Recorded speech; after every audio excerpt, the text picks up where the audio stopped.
Good evening, ladies and gentlemen. My name is Rachel. I'm the Medical Affairs from Nestle Health Science. Welcome to today's webinar on immunonutrition. So before we begin, there are a few things to take note. All the participants are on mute, so please use the chat box to key in your questions for the speakers. So after the webinar, a short survey and a certificate of attendance will be sent to you via email, and your feedback is greatly appreciated. So without further ado, let me invite our cluster heads of Nestle Health Science from Malaysia, Singapore, and Indonesia, Ms. Maria Rika Mie. Over to you, Rika. Hello and good evening, ladies and gentlemen. So first and foremost, I want to take this opportunity to extend a very warm welcome to everyone to this webinar. So a big thank you to our speaker, Mr. Lim Xiang Yi, and the chairperson, Mr. Kelvin Woon, for your continued medical education support. Special thanks also to our North team for organizing this event. So cancer is presently the fourth biggest cause of death in Malaysia, with an estimated yearly incidence of around 30,000 cases. Now, cancer and cancer treatments such as surgery, chemotherapy, and radiation can suppress or weaken the immune system. I firmly believe immunonutrition plays a key role in supporting the patient's immune system and promoting recovery after treatment. Now, Nestle Health Science commitment to the development of specialized products is and will always be supported by science and research. Oral Impact is a unique patented immune-enhancing nutritional supplement to support the nutritional needs of people undergoing surgery, chemotherapy, and radiotherapy. It contains omega-3 fatty acids, arginine, and dietary nucleotides. And clinical studies have proven that Oral Impact can strengthen the immune function of cancer patients undergoing treatment. So, as an industry thought leader, Nestle Health Science is honored to work in partnership with healthcare professionals like you to provide dietary support to cancer patients and to help them get through this very difficult period. Not wanting to take up too much of your time, I would like to thank everyone for your presence this evening on a Friday night. Thank you very much for attending this evening's workshop, and we sincerely hope that you will enjoy and benefit from the presentations that have been prepared for you tonight. Thank you very much. Terima kasih. Thank you, Rika. Thank you very much. So next, I would like to invite our chairperson for today's webinar, Dr. Kelvin Woon, to officiate the event. So Dr. Kelvin Woon is a consultant upper GI and bariatric surgeon from Penang General Hospital and a visiting consultant at Logan Lai Specialist Center. He had his formal upper GI surgery training in Malaysia and also completed the fellowship in gastric and esophageal cancer surgery in Shanghai, followed by the fellowship in bariatric and metabolic surgery in Taiwan. His clinical interests are minimally invasive upper GI cancer surgery, bariatric surgery, and also clinical nutrition. He's the lead for the nutrition support team in Penang General Hospital. Academically, he's also a visiting lecturer for RCSI, UCD, Malaysia campus, and Penang International Dental College. He's also the Asia coordinator for the Upper GI and International Upper GI Society. So let's all welcome Dr. Kelvin Woon. Over to you, Dr. Kelvin. Thank you, Rachel, for the very warm address. Okay, a very good evening to everyone, and a very warm welcome to all of you for joining us this evening on this immunonutrition webinar today. With the theme to nourish is to flourish, right? Before I proceed, just a few housekeeping announcements. Number one, as it has been announced before, you have been muted upon entering this. This chat room. So along the way, if you have any questions, please use the chat box function to submit your questions, and we shall reserve all the questions until the end of the presentation, and we'll discuss them during the Q&A.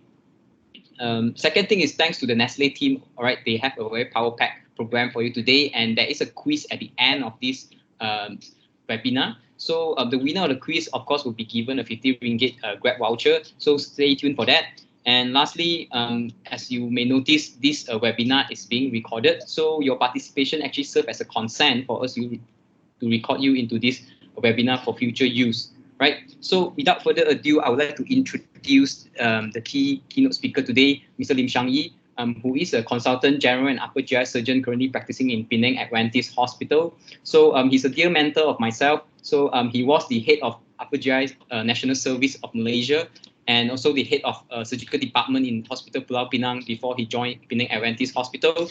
He has been actively involving in not only academic activities, research, as well as surgical training. So he is the instructor for Malaysia ATLS Society, and he is also the trainer for Malaysia Upper GI Surgical Training Committee. So without further delay, I would like to pass the screen and the mic to Mr. Lim to tell us about how immunomodulation nutrition actually can have a positive impact to our surgical patients as well as cancer patients. Mr. Lim, the mic is yours.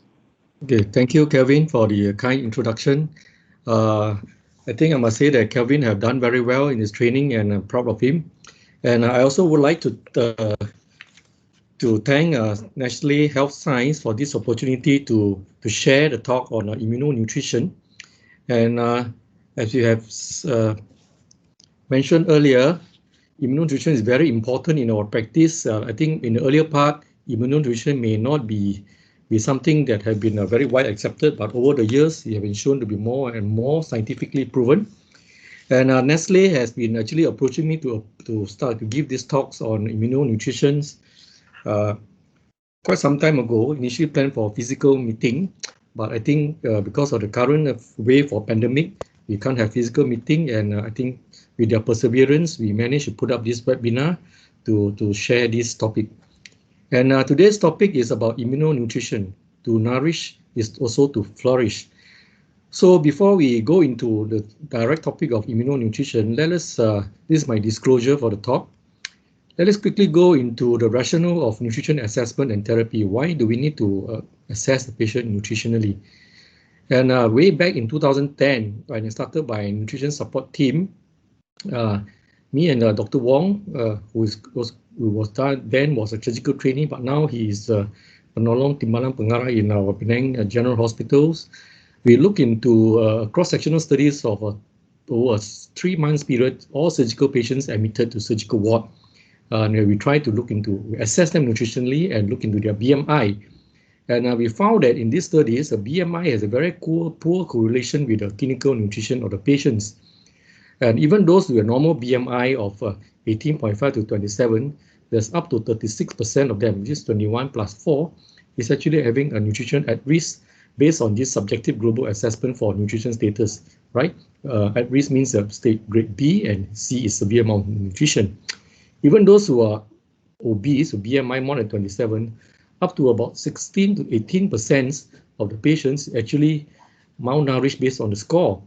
So therefore, BMI is a very poor correlation to nutrition status of the patients, more so in this current era in our populations where obesity has been rampant. Up to half of the populations are obese, but in fact, they are also malnourished.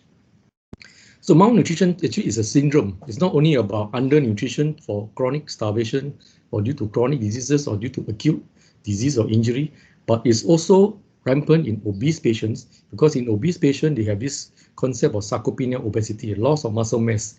They may be big in size, but in terms of function, body muscles or functional organs, they are actually have much less than a normal healthy individual. So malnutrition, not only in terms of macronutrient deficiency or micronutrient deficiency, but also in terms of sarcopenia, a lean muscle mass reduction, also a signs of malnutrition, and problem of metabolic syndromes, hypertension, diabetes, and all of these are signs of unhealthy body.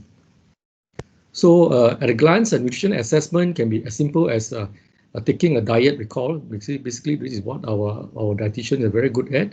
They ask the patient how many meals they take a day and what are the contents of the meals and how much portion they can take.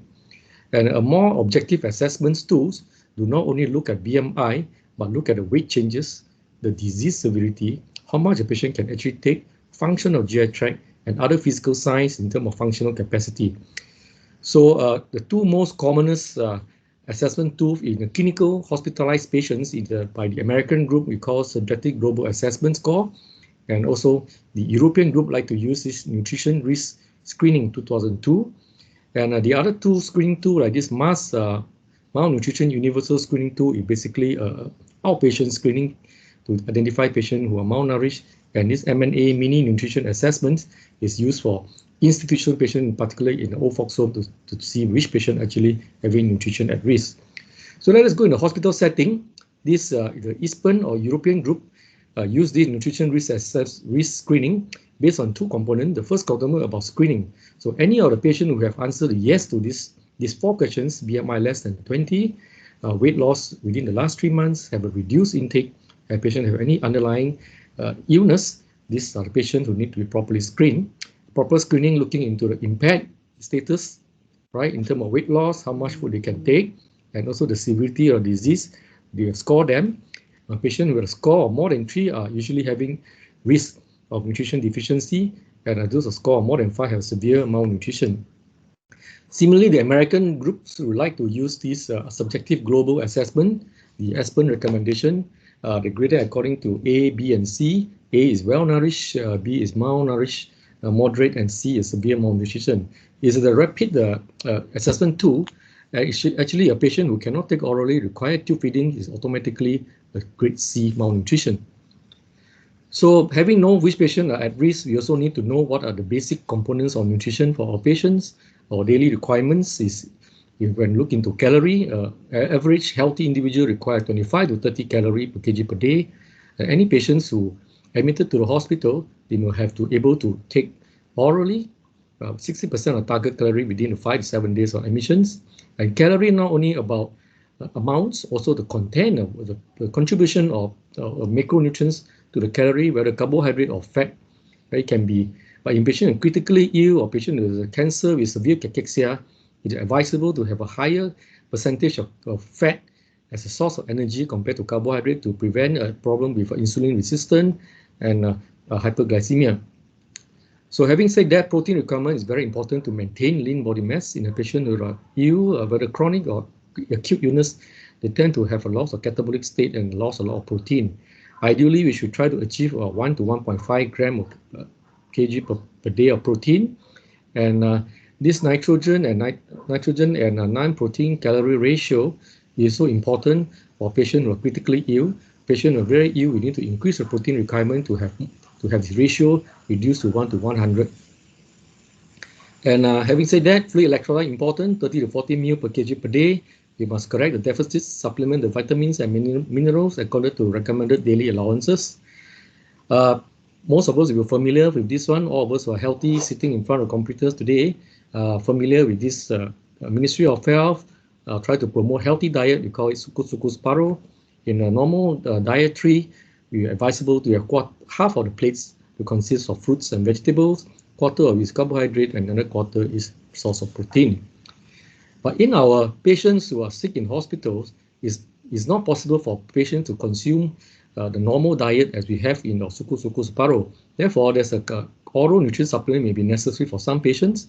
And there are many types of formulas for these oral nutrition supplements. Examples is a polymeric formula, which is a balanced formula, complete balanced diet. Examples of this is Isocal, Ensure, Nutrient Optimum, and Nutrient Fiber. Some elemental or semi-elemental formulas, mainly a peptide-based formula for those patients who have problem with GI malabsorption. Example, those who are severe pancreatitis, short gut syndrome, they cannot absorb. These are the one peptamen or high calorie energy content of peptamen AF.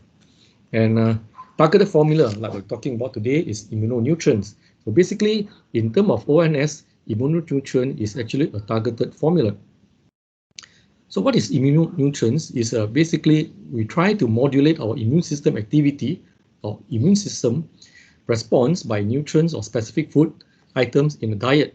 So you can see from here, immunonutrients, you try to inhibit inflammation or try to reduce inflammation. At the same time, you want to promote T cells and all these lymphocyte cells to have an enhanced immune defense. So let us look at what are the clinical important immunomodulators. Perhaps you can stop at this stage to look at what the audience today understand about immune modulators. So there will be a poll in the chat box. Maybe you can look in the chat box and see what do you understand by immunonutrients.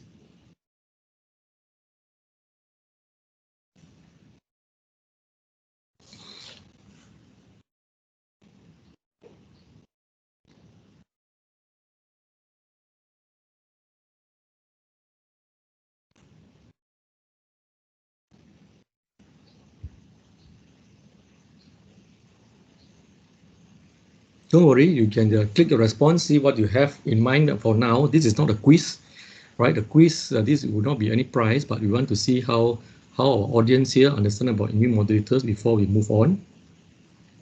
So we have 47 responses, and some are still ongoing. 51 responses, and okay, we have a quite a good fair equally response. About 22% says that glutamine is part of immune modulators, arginine 29%, nucleotide 19%, omega-3 fatty acids 28%, right? So in fact, all these four in the pollings is all constitute the most studied immune modulators we have now. What are the common features of these immune modulators? We can see here all these four components of immune modulators, omega-3, sulfur amino acids, arginine, glutamine, influence on inflammation and immune function based on various pathway, right? And the clinical importance immunonutrients will affect the patient's outcome in a severely malnourished patients are the four: fish oil or omega-3 fatty acids, the arginine, nucleotides, and glutamine. Let's look at one of it one by one. So glutamine, in fact, is a conditionally essential amino acids. It have an antioxidant effect. It's a major source for energy for enterocyte and immune cells division, proliferation, and differentiations. And a patient with having a severe surgical stress, undergo major prolonged surgery and sepsis, they are repeated. This glutamine are rapidly depleted. And this slide speaks for itself. Glutamine depletion is proportional to the severity of a disease in patients with acute pancreatitis. The more severe pancreatitis, the more organ failure, the glutamine will be depleted. And it has been shown that low plasma glutamine at admission to ICU represent a poor risk to a poor outcome. And glutamine also studied extensively in ICU admissions, and it found that patients with glutamine are less than 0.42 have more than half mortality compared to patients who have glutamine of more than 0.42. So therefore, glutamine is very essential for patients in critically ill or severe sepsis. The next immune modulators we are going to highlight more is about omega-3 fatty acids, which contains actually EPA and DHA. The main role of omega-3 fatty acids is to reduce inflammations, right? Remember our role for immune modulators is about reducing inflammation and enhance immunity, right? So how these omega-3 fatty acids reduce inflammation and promote healing? You have anti-inflammatory effects through several mechanisms. Omega-3 pathway, which is mainly from fish oil lipids origins, actually replace the arenolic acids here in the cell phospholipid membranes, and therefore it goes to a pathway with promote anti-inflammatory products, right? On the other hand, omega-6 pathway, omega-6 is source of a lipid from mainly the soybean. They have a linoleic acid, and this pathway produce more pro-inflammatory products. So in fact, omega-3 is help to suppress this omega-6 pathway to have anti-inflammatory effects, and it also have these specialized pre-resolving mediators to reduce in any acute inflammation so that they prevent them from going into the chronic inflammation state. I think most of us are familiar with this graph. This is a severe systemic inflammatory response, and this is compensatory anti-inflammatory response. So omega-3 help to attenuate, reduce inflammatory response, and enhance a compensatory response. So we try to find a balance in immune response, which result in faster resolution of inflammation and enhance patient's recovery. This graph basically summarizes everything in a patient with acute inflammatory response after a surgery or after a certain treatment or after a trauma or patient with sepsis. This we cannot avoid inflammatory response, but with the adding of this omega-3, EPA and DHA, we produce these resolving protectins to help to resolve this inflammatory response and prevent the inflammatory response to prolong and prevent it to go into a chronic inflammatory response. The next immune modulator we're going to highlight is arginine. It's also a conditionally essential amino acids. High amount is required when patient is under physiological stress, right? It has been shown that patient under physiological stress for major surgeries, burns or sepsis, the arginine is depleted very rapidly, like glutamine as well. And the role of arginine is important to stimulate T cell activation under stress condition. It helps in terms of tissue repair, wound healing. It has T cells and this antimicrobial property. You also increase the nitrous oxide to produce, improve the microcirculation and the wound healing.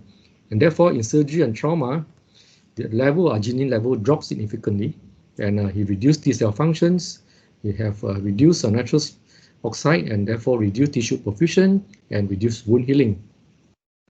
Nucleotide is basically like our building blocks of RNA and DNA. It's like our Lego. When we put our Lego together, we need all these blocks to build our for rapidly replicating cells like T cells, in terms to enhance our immune function.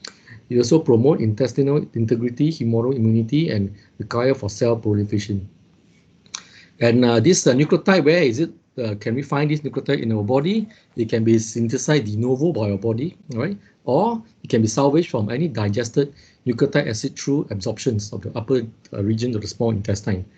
However, during recovery from a major surgery or stress response for acute illness, the above sources are lowered or depleted. Therefore, dietary supplements of nucleotides becomes very important. So what is the impact of immune modulators when you combine this these 3 out of 4, omega-3, arginine, and nucleotide? Let's see how much you understand about the impact of immune modulators of omega-3, arginine, and nucleotide. We have a poll here.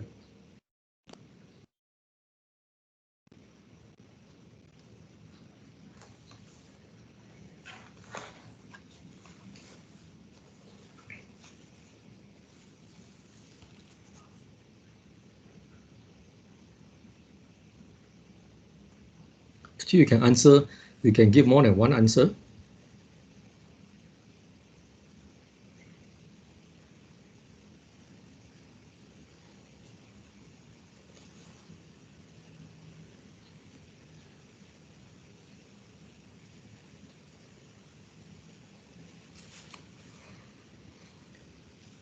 I think most of our audience here have chosen 3 answers. Yes, it reduces inflammation, enhance immune response, and promote wound healing. Right, when you're dealing with cancer patients who are going for surgery or whether it's curative or palliative, we know that most of the cancers incite some systemic inflammations by producing these hormones like TNF alpha, interleukins 6 and 1, and these hormones actually cause anorexia, muscle wasting in cancer patients, changes in liver metabolism, and cachexia, loss of fat or fat depletion in cancer patients. So a short studies of this how immunomodulation affect the amount of arginine, omega-3, and nucleotides. It has been shown that in these short studies, those who are on immunomodulator compared to placebo who do not on immunomodulators, the level of interleukins actually dropping, right? Which means it decreases the interleukins, all the inflammatory mediators, and therefore improve cell-mediated response. And summarize in these slides that how these 3 immunomodulator ingredients can help to fight cancer, right? In this general formula, we know that in any cancer cell inside a lot of inflammations in our body here, the rate inflammations in the normal cells, and also it suppresses our immune cells to fight cancer. So formula with fish oil will actually help to reduce the inflammation to the normal cells so that our normal cells can continue to function. At the same time, it helps to restore immune cell activity so that our body can fight the cancer. In addition, on nucleotide and arginine, it further enhance the immune response and increase the immune cells to fight cancer. And it's the same concept like in chemotherapy treatment. Beside the chemotherapy, we're also having this immunotherapy. The concept of immunotherapy is to enhance our body immune response to actually fight the cancer cell. So what is the impact of this immunonutrition in perioperative management? How can this formula help our patients' recovery and their perioperative care? There's a study in 2014 looking at the the surgical site infection, infectious complication, non-infectious complication, and length of stay among patients who have taking immunonutrients versus a normal diet, means you have your normal diet as your rice, your normal breakfast. And he found that those who have taken immunonutrient have a better outcome compared to just normal diet alone. So similarly, the author also looked into, if you have only, you're taking a normal ONS, for example, a nutrient optimum, is it enough? Or do you still need immunonutrient? And in these studies, in terms of the infectious complication of SSI and abdominal wound infections, non-infectious complication, length of stay, they found there is no difference. So which patient do we actually, so this study actually gives us the thought that if immunonutrients make no difference, why do we need immunonutrients? However, when they do a sub-analysis of this group, you divide these patients into two groups, patients who are well-nourished and patients who are malnourished. They found that patients who are malnourished have a higher mortality, right, compared to those who do not take immune modulators or only on ONS. And therefore, there is a benefit for a selected group of patients on immunonutrition, particularly in patients with severe malnutrition, BMI less than 18, severe weight loss, recent weight loss more than 5% in 3 months or more than 10 to 15% at any time, grade C, subjective global assessment nutrition score, abdomen less than 30, or any patient with hair and neck and GI cancer surgery or major trauma who have benefit from immunonutrition on top of the standard nutrition therapy. So another study of 17 randomized controlled trial in GI malignancy, majority of them in upper GI surgery, also found that adding of immunonutrients have a reduced complication of a wound infection by a third, reduced or anastomotic by almost 40%. Half of them have less incidence of abdominal abscess, UTI, or pneumonia. So in terms of wound healing, immunonutrition is also shown to have significantly increased the level of hydroxyproline levels, which is basically a collagen level to enhance wound healing. And also it shows that in the study group of immunonutrients, lower wound healing complications compared to control who do not take immunonutrients. And meta-analysis of 21 studies, randomized controlled trial looking into wound complication also found that taking immunonutrients reduce the risk of post-operative infection complication by 51%, right, compared to none. And on those who only want one immunomodulator, in this group, the formula with only arginines, they have a slight decrease of infection complication, 5%, compared you combine three components, you have almost 46% reduction of complications like infections. And this slide says that length of stay also reduced with reduced complications. And all these meta-analysis examine the effectiveness of immune nutrition in surgery, basically study the group in GI cancer, upper GI, colorectal cancers, and all patients who are malnourished or well-nourished. They show that they have lower infection complication, lower morbidity, shorter length of stay, early discharge from hospital. How about the cost? Now, most of us would think that, well, is it something that is going to increase the cost? Well, you look at the cost of complications and those of cost of those who are taking immunonutritions. Those complications, those who develop complication and not taking immunocomplication, they are 3 times the cost higher than those who are taking immunonutrients. Similarly, look at the cost.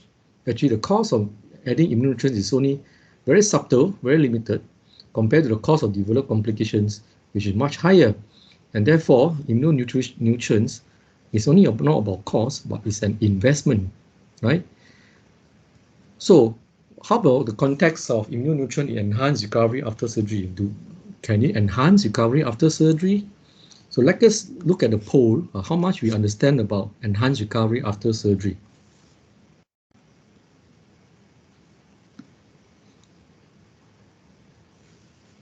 So enhanced recovery after surgery basically have 3 major components: the pre-operative, intraoperative, and post-operative, and how nutrition play a part in this enhanced recovery after surgery.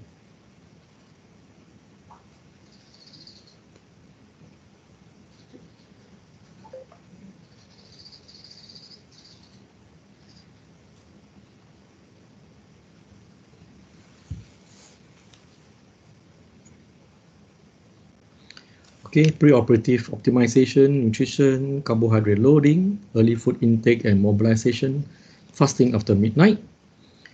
Well, you can see here, I'm glad that the majority of audience here do not practice fasting after midnight, right? So this is what the components of enhanced recovery after surgery in terms of preoperative optimization, in terms of nutrition and comorbidity.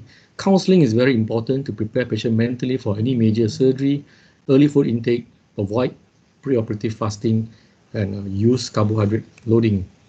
And what is the guideline says in this latest 2021 guidelines in clinical nutrition in cancer patients? For all cancer patients undergoing either curative or palliative surgery, it is recommended that management within an enhanced recovery after surgery program. And in this particular group of patients at risk, upper GI cancer patient undergoing surgical resection in context of traditional perioperative care, immunonutrition is recommended. So patients who in an ERAS and a patient upper GI cancer surgery, they are higher risk of having complications, and therefore immunonutrition is recommended.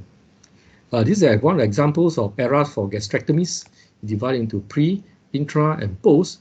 Optimization include counseling and how we're going to prepare the patients. The ASPEN guidelines on nutrition in cake surgery actually recommended that all patients with severe malnutrition or nutrition at risk should have their operation delayed for a period of 7 to 14 days to optimize their nutrition, right? It means take these 7 to 14 days to build their nutrition, do their rehabilitation exercise, even though they have cancer, so that you have a better outcome. Remember, in cancer surgery, the faster they recover, the better is it. You delay recovery, patient have complications, then you cannot go for adjuvant treatment of chemotherapy. Chemotherapy is only effective in 1 to 7 months, within first months and 3 months after surgery. Any delay of chemotherapy after surgery because of surgical complication will eventually put the patient at risk of cancer recurrence, right? So what does international guidelines say about immunonutrition in perioperative? As early as 2006, the European guideline says that in elective upper GI surgery, it is recommended to use these immunonutrients. And later in 2017, it have been recommended for all malnourished patients undergoing major cancer surgery, not only upper GI patients. And the American group in 2009, all major cancer operation patients who are malnourished should be given immunonutrients. And same thing with critical care illness and Enhanced Recovery Society recommendation for repose procedure, hepatobiliary surgery, all major open abdominal surgery should have immunonutrient for 5 to 7 days before surgery and so forth. So immunonutrients, how we combine these three together, arginine, omega-3 and nucleotides. We heard Ms. Maria from Nestle Health Science mention, IMPACT is actually a patented formula to contain all these three immunonutrients. And in the clinical practice, how can we use these formulas? Right, we know that in ASPEN guidelines, energy requirement 25 to 30 cal and 1.5 gram protein. You try to achieve 1.5 protein with most of the administration in terms of immunonutrients and in terms of source energy from lipids.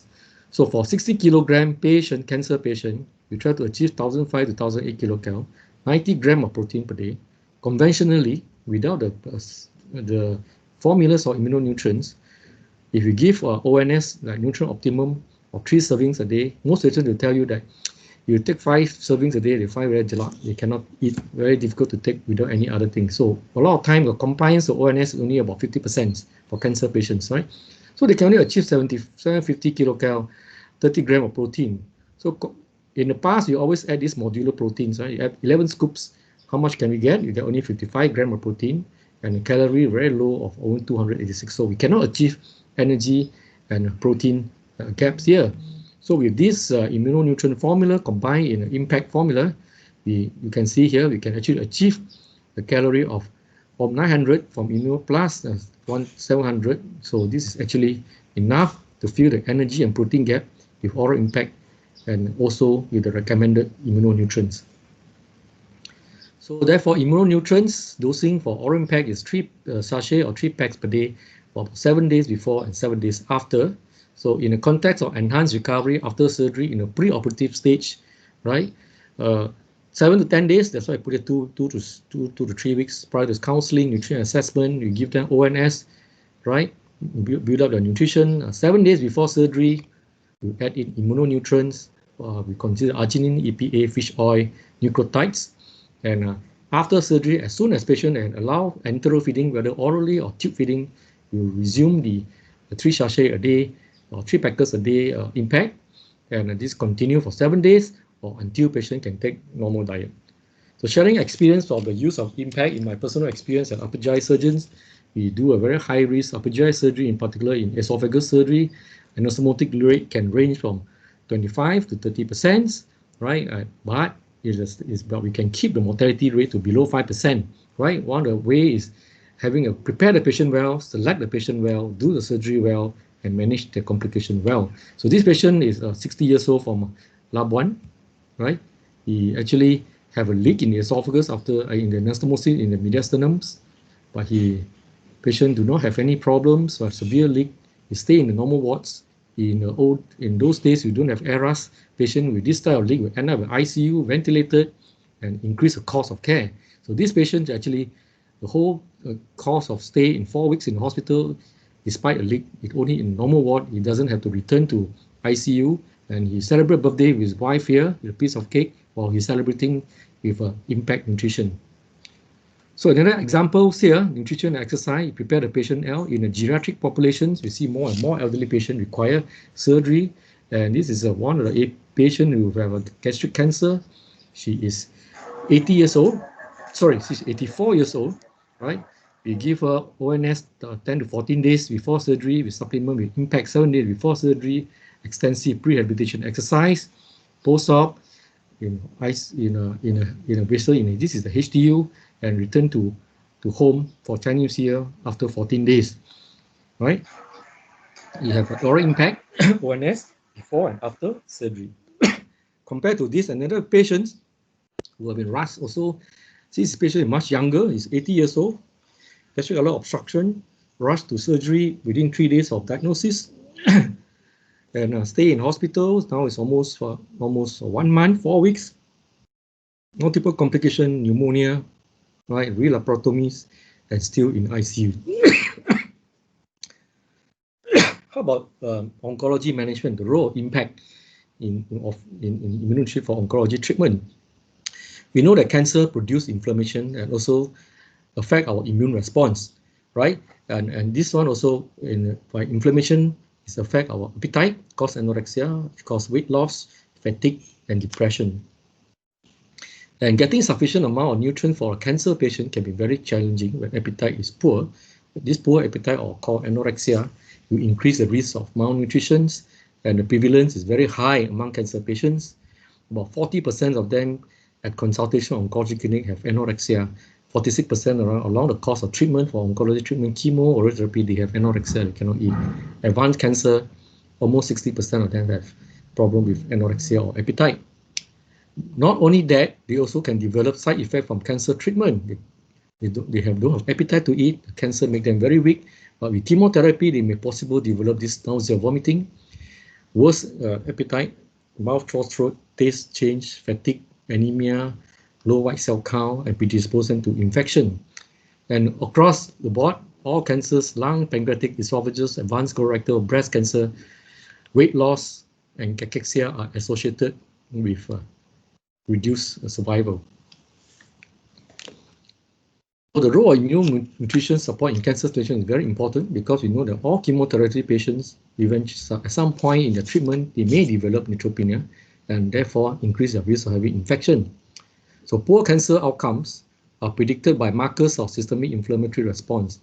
This patient will have a high CRP level, low albumin, elevated white cell count, changes white cell count, and lymphocyte count. And what is the impact of early and well-designed nutrition in cancer treatment? In cancer treatment, we want to widen this therapeutic index. We want to have a better enhanced chemotherapy or radiotherapy efficacy. At the same time, reduce the toxicity. We want the effect of chemotherapy and radiotherapy to be maximum, but we also want the toxicity to be at the minimum. Therefore, inclusion of nutrition therapy of omega-3, arginine, and nucleotides can increase tolerance and response to oncology treatment. So looking at the evidence of immunonutrition in cancer patients in this paper, looking into immunonutrition before and during radiochemotherapy for patients with head and neck cancer. And it shows that in this pilot prospective studies, a small group of 30 patients, stage 3 and 4 head and neck squamous cell carcinoma was enrolled. Almost 70% of these patients undergone upfront surgery. The remaining have chemo radiations, and oral impact was given actually 5 days before each cycle of chemotherapy, and in this study they look at the inflammatory markers 5 days after the nutrition support. So CRP, all this interleukin-4 and 6 inflammatory is elevated at the baseline even before the start of treatment, and during the time of treatment, chemotherapy or radiotherapy actually drops after a course of impact, and towards the end it does not increase significantly. Same thing with alpha-1 less acidic glycoprotein, a marker of inflammation. So therefore, all these immunonutrients potentially reduce inflammations of cancer treatment. So it also seems in this paper that incidence of high-grade or severe mucositis actually much less in patients with immunonutrients, 16% compared to 45% of patients who do not receive immunonutrients. Another study is a randomized controlled trial randomizing patients who have head and neck cancer and esophagus cancer. These are the patients usually very malnourished to present with, and how these immunonutrients can improve functional capacity. And this study is a double-blinded randomized controlled trial in 3 France hospitals. 28 patients were successfully enrolled either in each group, those receiving immunonutrition, impact, or standard isotonic formula or ONS, 5 days before the start of chemo radiotherapy until the end of treatment, for a total of 5 to 7 weeks. And this group of patients, 70% of them are moderately malnourished. And the results, I think, you can see by yourself, the significant improvement of weight, improvement of BMI, lean body mass, higher albumin level, and percentage of weight loss actually less in the group with oral impact or immunonutrient compared to those who we do not take immunonutrients. And in terms of functional score, they have a better functional score, they are more active, they are able to do their more routine work compared to those who do not take immunonutrients. And what is the current guidelines 2021 on ASPEN's European Group on Clinical Nutrition in Cancer? In these guidelines, that for cancer patients for treatment, we need 25 to 30 kilocal per kg per day. Up to 1.5 gram per kg per day is highly desirable, and equal amounts of vitamins and minerals approximate to the equal recommended daily allowances, RDA, and patients with cancer cachexia, a lot of weight loss, is advisable or desirable to have an energy source of higher content of fat compared to carbohydrate. An energy source, 25 to 30 kilocal, protein 1.5, preferably using more fat content ratio. And how we provide this in terms of practical practice. We can see here in almost all cancer patients, 50% of them have anorexia or poor appetite. They can't even finish one plate. So they give out to about 60 cal, they can eat their daily meals. If you add immunonutrient, you give about energy of 900 kilocal, you can reach at least 25 kilocal in terms of energy. In terms of protein, you can add another 54 grams of protein on top of those anorexic patients who can only take about 30 grams of proteins. You can reach almost 1.2 to 1.5 grams. And those who cannot take normal diet at all, on tube feedings, we can supplement this ONS by using impact. We can also achieve a higher calorie, higher energy, and fill up the protein gap with immunonutrients. So oral impact, I think in this context, meet the recommended guideline. It has a high density energy, 1.5 kilocal per meal, high amount of protein. We can make up all the protein by giving the oral impact. Right, instead of difficult to calculate the number of scoops we need to add in the modulator protein. And it also contains vitamins and minerals, and it provide omega-3 fatty acid, EPA, right? These are important to reduce inflammations in the cancer patients. So in short, in surgery, oral impact or immunonutrients, 1 week before surgery and after surgery, as soon as the patient could feed, the dose is 3 packets per day. Patient undergoing oncology treatment like radiotherapy or systemic chemotherapy, 1 week of impact before treatment and continue until the end of treatment, 3 packs per day. Ladies and gentlemen, I would like to conclude the talk. I think we know that for those durian lovers in the group, You know that durian, why so special about durian? Durian is something that we cannot replace with any diet. It's a basically filling, a high calorie diet, contain a lot of calories, and this is prime, our prime diet, right? So immunomodulators examples are also can be considered our prime diet. And this is important, beneficial in patients who undergo major upper GI cancer, major cancer surgery. In addition to ONS in patients with severe malnourished, it have a beneficial effect. Recommended 7 days before and 7 days after elective surgery. And in patients with head and neck esophagus cancer with severe malnutrition undergoing chemoradiotherapy, immunonutrition have been shown to improve inflammatory state, better functional outcome, less mucositis, and prevent deterioration of nutrition status. And we know that impact has a big influence on impact of immunity is a huge leap in bridging the gap in nutrition therapy. With that, I thank you for your attention.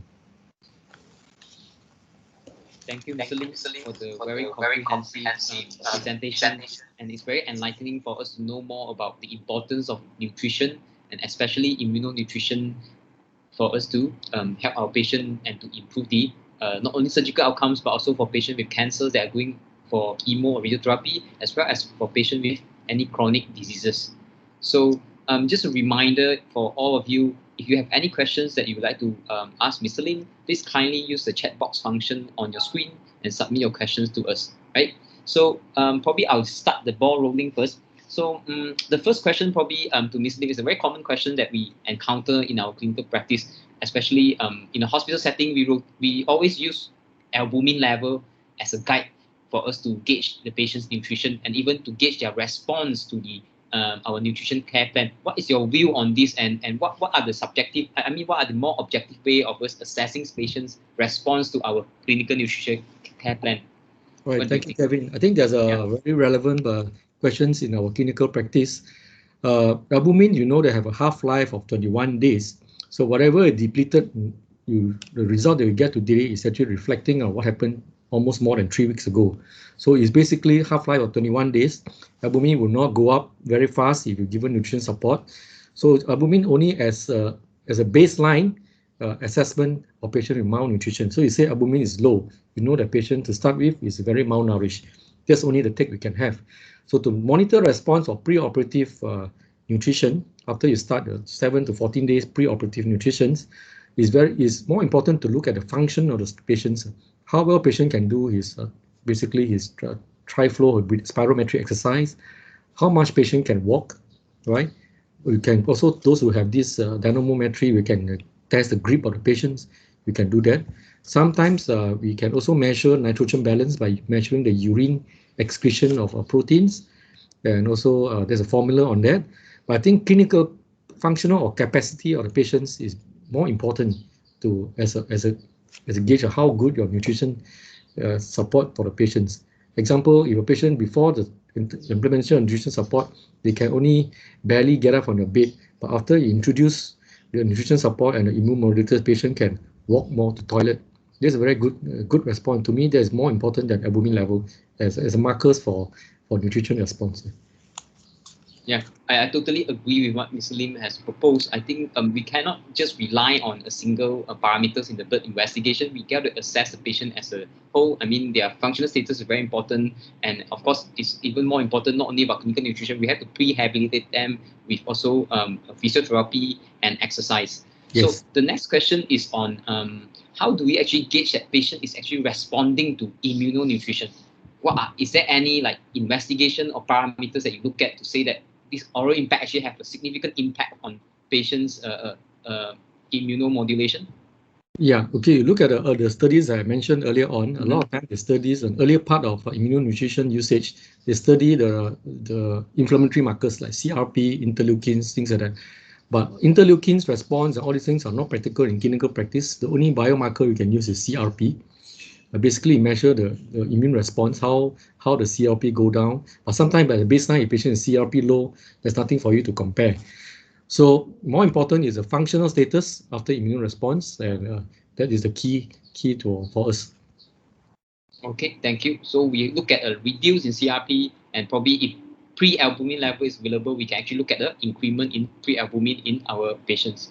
So okay, I can see more and more questions coming. The next one is on so from a participant on oral impact does not contain glutamine. Would you recommend adding in a supplementation of glutamine in surgical or oncological patient? Yeah, glutamine is also one of the components of immunonutrients. I think so far all the Aspen guidelines did not mention specific glutamines as a pre-operative setting, but I think they may have a role in terms of post-operative. If your patients have developed a complication post-operative, require ICU care, and severe catabolic, there may be a role of adding a glutamine in either enterally or in terms of parenterally on top of the other four immune modulators. Also in cancer patient treatment, some of the patients who have a problem with very severe mucositis or diarrhea after chemotherapy, I find glutamine, adding glutamine on top of the impact also helps. Yep. Okay. So yeah, I agree with that. And the next one would be actually, is there any precaution when we prescribe oral impact, as we know that it contains arginine in it? So in patient with a sepsis, is there a concern that we have to think about when we prescribe immunomodulation nutrition in patient with sepsis? Yeah, I think when you talk about immune modulation, we also look at the whole context of nutrition in a septic patients. As a general guidelines, patients who are severely septic in hypovolemic shock, high inotropes, very unstable, these are the patients who should not be in a hurry to initiate any immune nutrition therapy, right? Nutrition therapy can only be initiated after patients have stabilized, they have improving parameters in terms of their hemodynamically.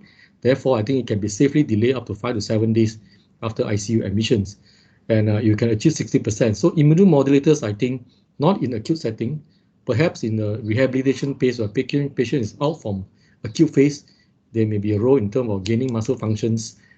When patient get difficult to wean off ventilator, they have got no more signs of bacteremia, but because of a critical illness polyneuropathy, they are very weak. There may be a role to add in immunonutrition on top of the standard nutrition care. Yes, certainly. There's no contraindication in using arginine in septic patient. However, we have to be careful in patient with septic shock because we know that arginine may trigger actually further hypotensive episode by releasing nitric oxide and also reduce the response to the vasoconstrictor. So we always start with stabilizing the patient, let the inotropes goes off, multi-organ support is stabilized, then only we initiate our nutritional care plan.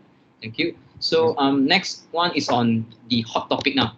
Since we are in the COVID pandemic, okay, what do you think about the role of immunonutrition among the patient with category 4 and category 5 COVID patients? Yeah, I think this is something is quite relevant in this pandemic. For almost more than 1.5 years we have been in this pandemic, and we are seeing more this category 4 and 5 more rampant within this year. I think there's very few studies actually comparing using immune monitor and not immune. There's no direct RCT saying the usage of immunonutrients, but the indirect way of showing that there is a paper recently about the level of arginine in patients with COVID, severe COVID patients, are actually very low, right? So I think it's also almost similar to any acute sepsis patient, any severely acute sepsis, they have all these arginine are very low. So whether to supplement this in acute phase, I think we know the answer. And though arginine is contraindicated for patients with very severe sepsis or high inotropes, so I would think role of immunomodulators in acute setting category 4 or 5 may not be. We have not any paper to proven it yet, but maybe in terms of long COVID, those who have recovered from the acute phase, they have this long COVID, they may benefit from it. Yeah. Certainly it has a big role to play in the rehabilitation state. So the next is on how long would you give a patient, put a patient on oral impact after a major surgery? When would you consider switching back to a normal, maybe a oral nutritional supplement or even a normal enteral nutrition supplement? Yeah, I think oral impact is 7 days before surgery and at least 7 days after surgery. So sometimes I do prolong the use of oral impact beyond the 7 days, because I need to remember the recommendation. We need to achieve calorie of 25 to 30, protein of 1.1. Desirable is usually 1.5 gram for those who have no renal impairment. So it's very difficult to achieve 1.5 gram of protein in the early phase of after surgery, where patient oral intake, in particular upper GI, they only allow this liquid diet, right? Your protein content cannot be at high. The only liquid diet content can be high by using all these ONS and these impact formulas where they can drink easily. So until then, they can take soft diets or go into normal diets. I will continue to supplement. I usually use oral impact as sometimes they tell you that I don't want to take milk anymore. I've been on milk for so long and I want to take food as much as I can. Yes, you can take food, but if I find that your protein levels are not adequate, I use oral impact to bridge the energy and the protein gap. Yeah. Until patients are happy with their normal diets. Yeah. Okay, so now we have talked a lot about clinical nutrition, especially in patients with GI diseases. Now I can see a question coming here from Mr. Asman, our head of Department of Neurosurgical Department from Hospital Pulau Pinang. So he would like to know more about, is there any studies that involve immunonutrition in patients with neurological conditions, for example, brain tumor, stroke, or even spinal cord trauma? Well, I think most of the immunonutrients study they found in general look at the basic foundation is used for patients severely malnourished, but also in the critical care. Just now I mentioned the guidelines there. There's one, the Critical Care Society actually mentioned the role in patients with traumatic brain injury. So there may be a role in traumatic brain injury, but in terms of benefits, we want to get a maximum beneficial of patients who, or patient undergoing surgery is a patient who was to start with a category of severe malnourished. So I think the key is severe malnourished. If your patient neurological condition, they are severe malnourished to start with, there may be a role here. Okay, and what about in patients with, say, for example, a brain injury or even like brain tumor? Most of the time they have neurological deficit, they may be bed-bound. And so how do we objectively assess their response to clinical nutrition besides checking the albumin? Is there anything else that we can do? Because they can't be showing us how they do the hand grip or even incentive spirometry. Yeah, I think these are patients that are usually bed-bound, right? So when they're bed-bound, their physical activities are very limited. They don't unless they are in sepsis. If they are not in sepsis, they usually don't have so much catabolic states. So their nutrition in terms of that is more towards how would I say that? You may not need 25 kilocal or 30 kilocal to maintain the function on bedridden because they don't use much energy. So you use the immunonutrient as an energy gap, I think may not be useful. But how to all this, I think at the end of the day is you need a physio, you see the muscle bulk, the lean body mass is more important. Right? How to measure lean body mass, there are many ways. I think CT scan is one of the ways to see the lean body mass of the patients. But in terms of biochemically, albumin may not be so accurate for post-op patients because of hemodilution effect. You got anything to add, Kevin? What do you think? I guess there's nothing. I mean, we don't have pre-albumin available here. Again, end of the day, we have to assess back patients' recovery. For example, if let's say they are suffering from a post-op complication or post-trauma complication, bed sores, pneumonia, or even post-surgery in terms of wound healing, all this will be a marker to tell us that whether the patient is healing well and whether the complication rate is lower. If let's say all this can be reduced, probably the nutrition care plan is working for this patient, and it certainly has a positive role to do in enhancing patient recovery. Yeah. So I think arginine have been shown to improve wound healing. So sometimes some orthopedicians do ask me, patient with poor wound healing. I say, well, anything to add in terms of other nutrition? I can tell them we can try impact. Yeah. And a good thing for patients with neurological sequelae, for example, trauma or neurological stroke. Most of the time, their GI tract should be functioning well. So I always believe that we should fully utilize their gut function. So probably most of the time they cannot eat. So NG tube feeding or even a post-pyruvate tube feeding is recommended if let's say patient having a gastroparesis. Yeah. Yes. Okay. So the next question is about oncology patient, right? So you mentioned that it is recommended to have a higher fat content in the either ONS formula or enteral formula for oncology patient. So how would you, what is the dosage that you recommend and what type of fat would you recommend in these type of patients? Well, in terms of energy content for non-protein components, I recommend for patients with cancer cachexia, instead of the usual standard 70 carbohydrate and 30 fat, we may have increased a bit. Maybe can go up to the level of 60-40 or 50-50, right? So in terms of calorie, I think you increase the fat content, but what type of fat is so important? I think in the cancer management, preferably 1 to 2 grams of this fish oil omega-3 fatty acids is recommended. Yep, certainly, and there are many formulas now with fish oil content in the available formula that we have. Of course, Orange Pack is one of them. So let me move on. The next is about, okay, participant here would like to check on your patient's compliance on immunonutrition.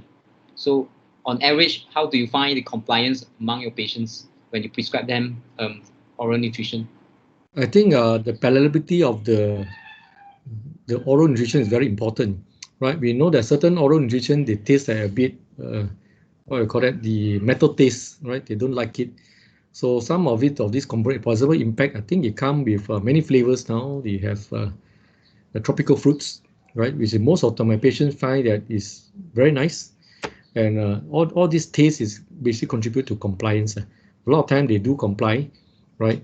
Those who actually gradually increase to oral intake, if you find 2 full, after that you are 2 full, fine. You think you're happy with your normal diet, instead of 3 sachets a day, you cut down to 2 sachets a day. So eventually, 3 sachets a day for those as basically a meal replacement for those who cannot take much of oral intake. But if their normal intake, oral intake have improved, gradually cut down. So compliance is quite good. It depends on the formulas they use, the taste, and how patient like the taste. Yeah.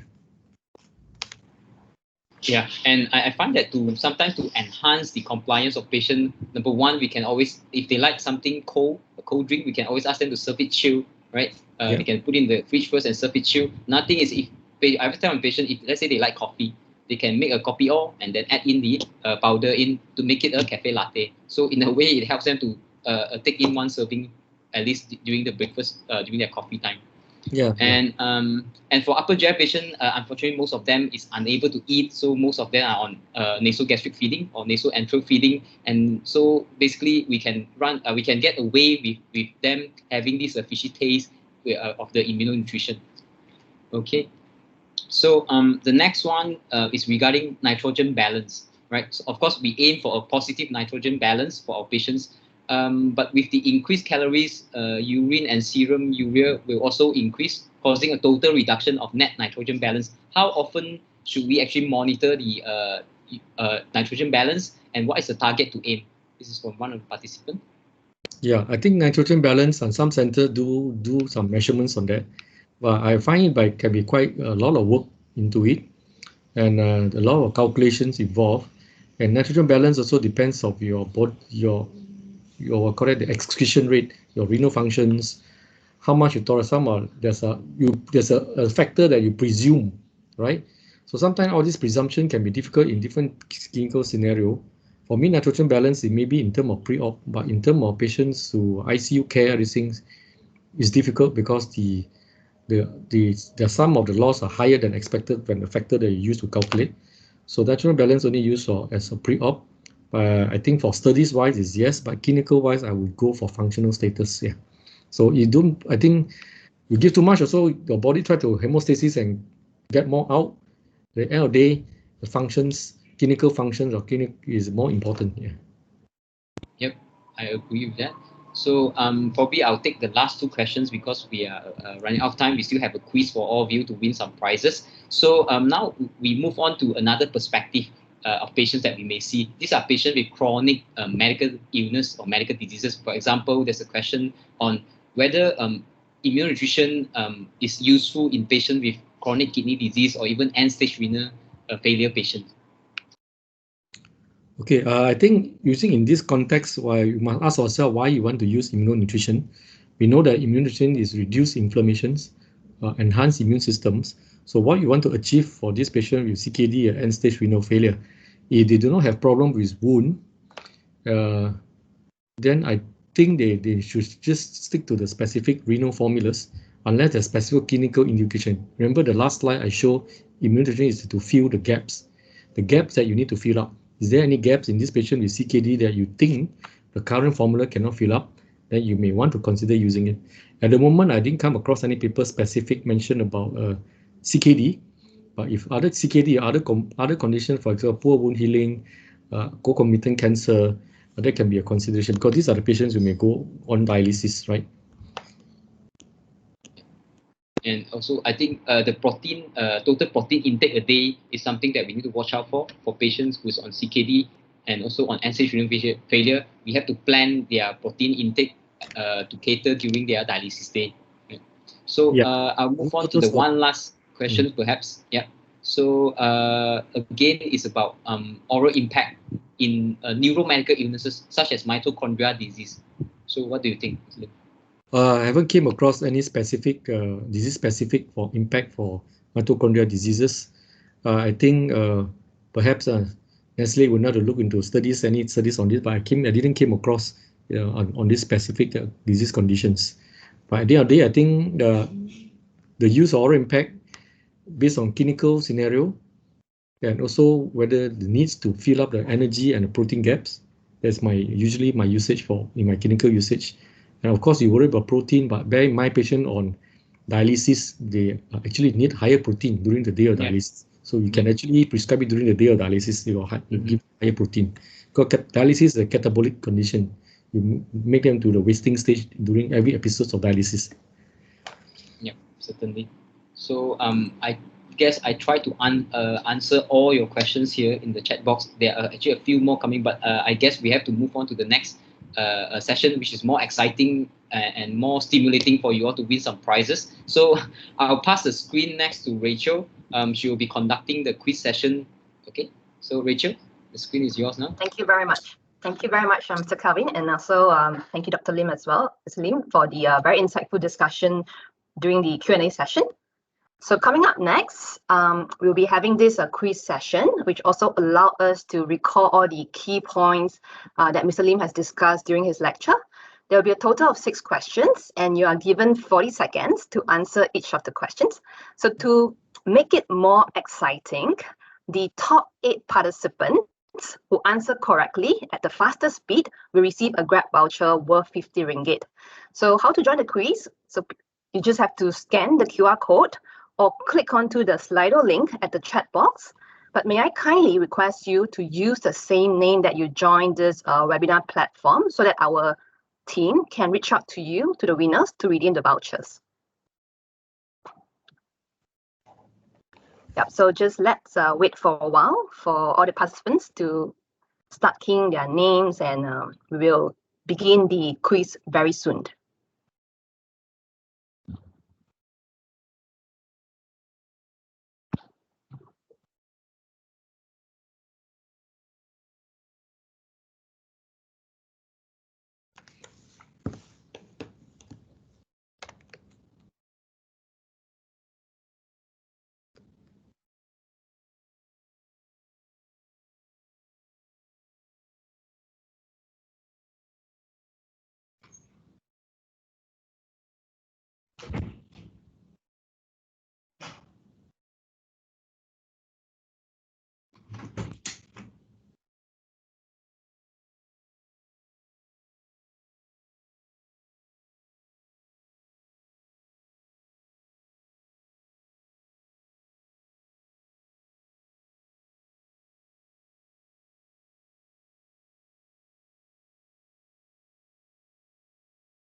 Yep, I'm seeing 66 participants have keyed their names here already. So yeah, so remember to, if you are yet to join, just have to scan the QR code here or click on to the Slido link at the chat box. Yeah, I guess don't worry about the question. I think they are pretty straightforward and easy. It's meant for you all to win something today, right, Rachel? Yes, definitely. Right. So we I think we have a very good response today. Probably we have up to about 150, 160 participants. So those that is still with us, feel free to join the quiz session. It's just going to take probably about 5 to 10 minutes of your time. Right? Yep, so we have 8 Grab vouchers to give away. Get ready your phone and also your finger muscle as well.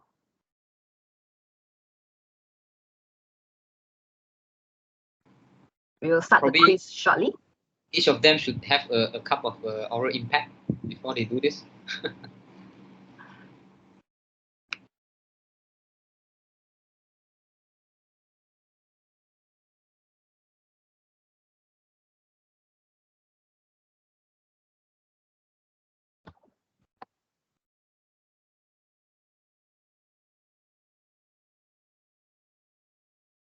All right, we'll start in the last 5 seconds.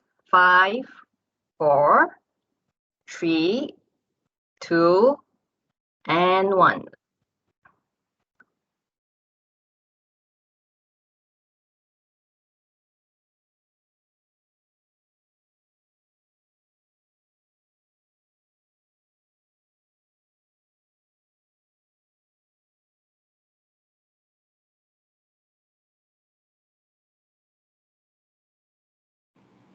So I guess everyone can see the question on your screen, right? You have 40 seconds to respond to this.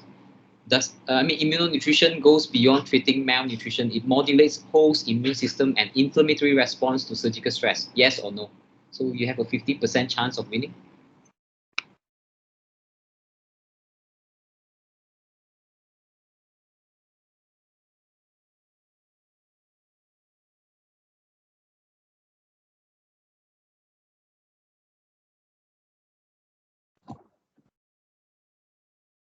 Yep, this is actually the second question. So immunonutrition goes beyond treating malnutrition. It modulates host immune system and inflammatory response to surgical stress.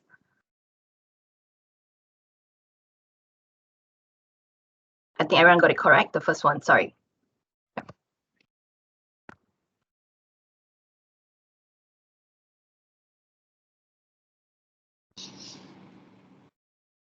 Please note the keyword here, accept. Okay, accept which one?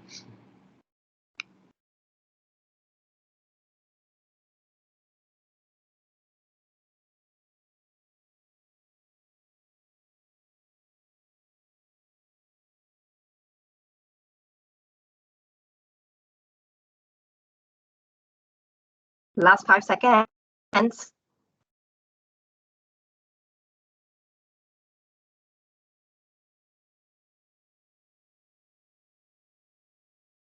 Wow, most of you got it correct. Let's move to the next one.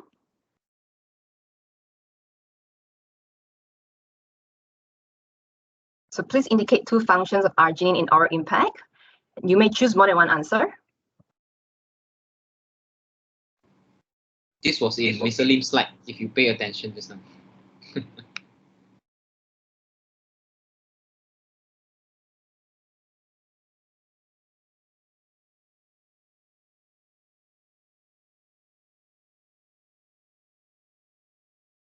I think it's pretty straightforward. So last remaining 9 seconds to go.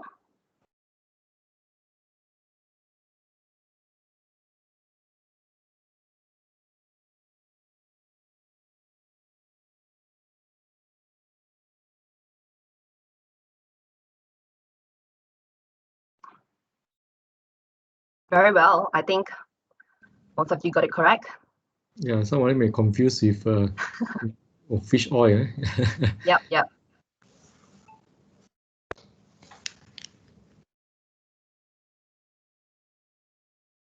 So next question, it's the multiple analysis have demonstrated the following beneficial effects of immunonutrition in cancer surgery, except. So it's quite tricky, yeah? Except again.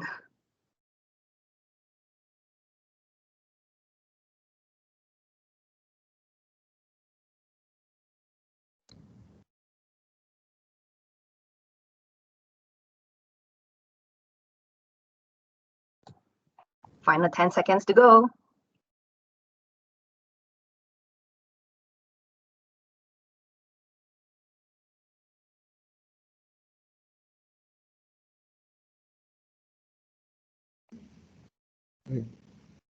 Yep, more than 90% of them got the correct answer.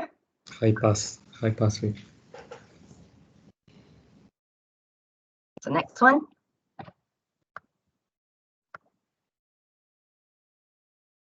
Which of the following are the perioperative components of ERAS? Which I think Mr. Lim has focused quite a lot on ERAS during his lecture.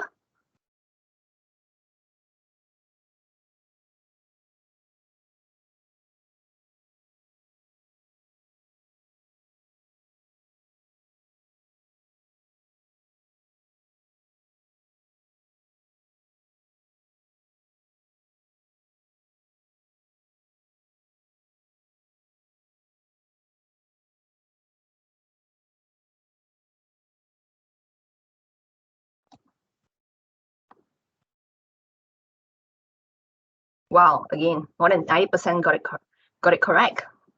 Very well. And the next one.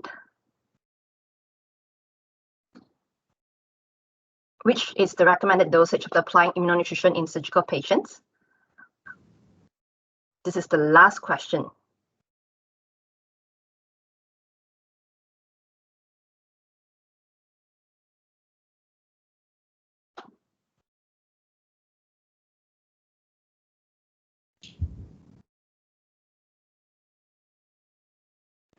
This question is to test whether the Nestle representative is doing their job in the respective hospital.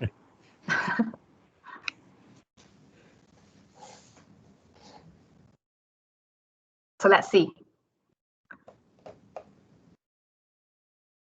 Well Wow, very good. Yeah, well done. More than 90% of them actually of y'all got it correct.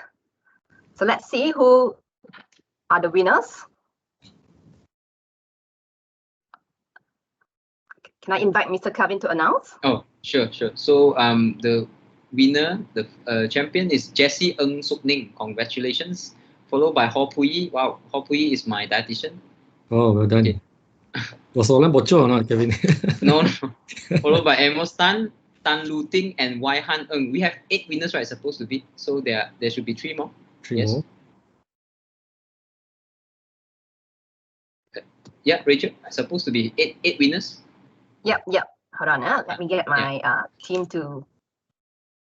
I think there are many ties, is it? Among the last 3, score of ties, speed of ties.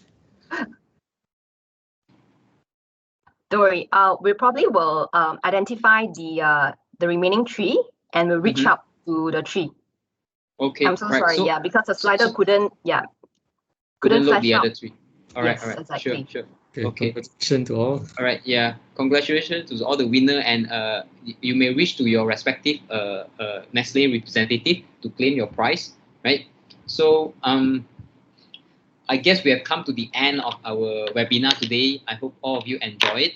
So before we go, a few more things to announce. Number 1, an e-certificate will be given to all of you via your email from the organizer.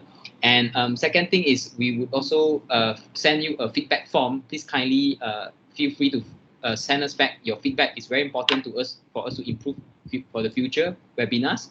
And again, a big thank you to Nestle for hosting this, and also Mr. Lim for joining me today. So in conclusion, I think we should set clinical nutrition as the 6th vital sign in our clinical practice. Beside the usual blood pressure, heart rate, temperature, SpO2, pain has become the 5th vital sign. I think clinical nutrition is very important, and it should be the 6th vital sign, because we know we should already assess the patient clinical nutritional status when we first see them during the first consultation, and we should start planning our clinical nutrition care plan for them from the very beginning, because we know that rehabilitation and preparing them well is much more important than rehabilitation. And clinical nutrition certainly has a positive impact on all our patient outcome, not only for surgical patients, but for patients with cancer or chronic medical illnesses, because it has been shown to reduce infection rate, reduce complication rate, reduce length of hospital stay, as well as reduce length of ICU stay, as well as ventilatory support. And finally, of course, the main talk today is on immunonutrition, which certainly again has been shown in evidence that it can boost the immune system, reduce inflammatory response, as well as provide extra building blocks for our body to heal and regenerate in the rehabilitation state. With that, I would like to thank all of you for joining us tonight. And Mr. Lim, is there anything else you want to add in the closing? Yeah, I think you say a very important point, the vital sign, the 6th vital sign, and also in terms of you look into ATLS or any resuscitation protocol, it's not only A, B, C, D, E. You must consider feed your patient also, F. Add a component of F, feed your patient when the patient is stable. Right. Thank you very much for attention. Thanks, Kevin. Thanks, Nestle. Yep. Thank you, everyone. Thanks, Nestle. Right. And I think the other additional 3 winners has been announced in the chat box. So the 6th place is Hansin Bu, 7th place is Hui Tong, and the 8th place is Tan Sing An. So congratulations to 8 of you, and please claim your prize from Nestle. With that, I wish all of you a very good evening and a very good weekend ahead. And stay safe. Bye. Thank you. Bye.